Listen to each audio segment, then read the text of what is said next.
Kemudian untuk destinasi wisata selanjutnya kita ke Lampung untuk berwisata sejarah Tribuners ke Museum Lampung. Ada banyak sekali koleksi benda bersejarah di sana. Satu di antaranya adalah dari zaman logam atau perundagian. Nekara dan bejana Tribuners ini disimpan di museum tersebut.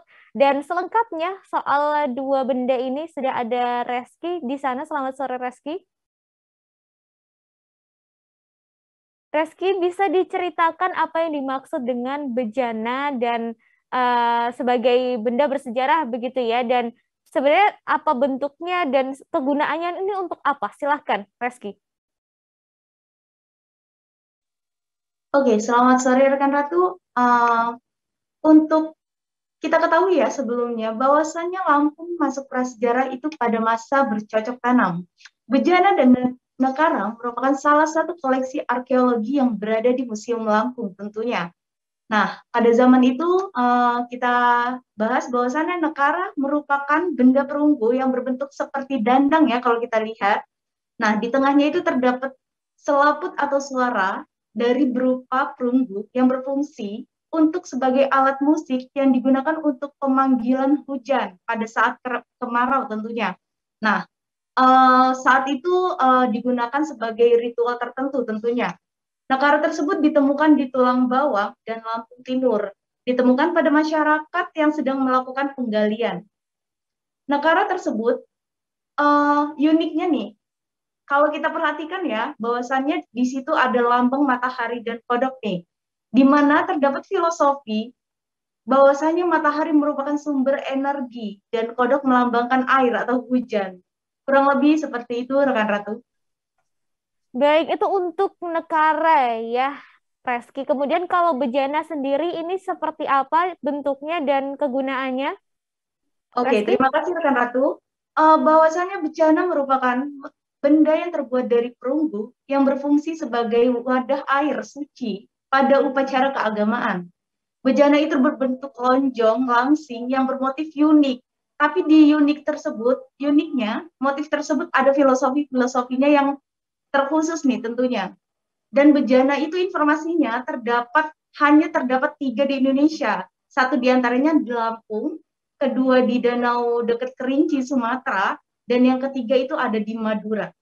Kurang lebih seperti itu, rekan Ratu. Baik, kemudian terakhir ini apakah kedua benda tersebut diperjualbelikan, Reski? Lalu jika ada pengunjung yang datang nih, apakah dua benda itu boleh disentuh begitu?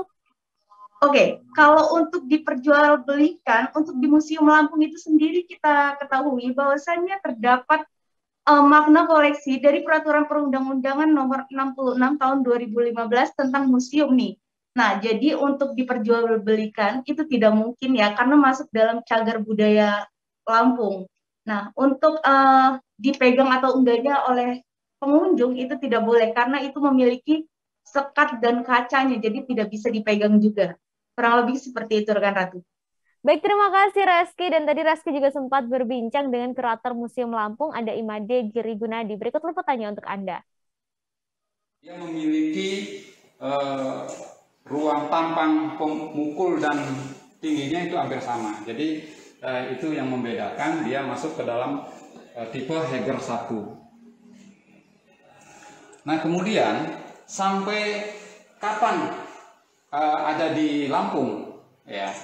Nah, ini kalau melihat dari temuannya, dia dari terus daerah Tulang Bawang dan Lampung Timur, itu adalah daerah-daerah yang memiliki transportasi ya. Kalau daerah Tulang Bawang itu ada sungai Tulang Bawangnya, itu melintasi itu. Dan kalau di Lampung Timur itu pesisir timur ya, itu semua adalah celah pintu masuknya dunia luar itu. Jadi pada 300 sebelum Masehi itu orang-orang Lampung ya masa itu sudah melakukan komunikasi dengan luar itu.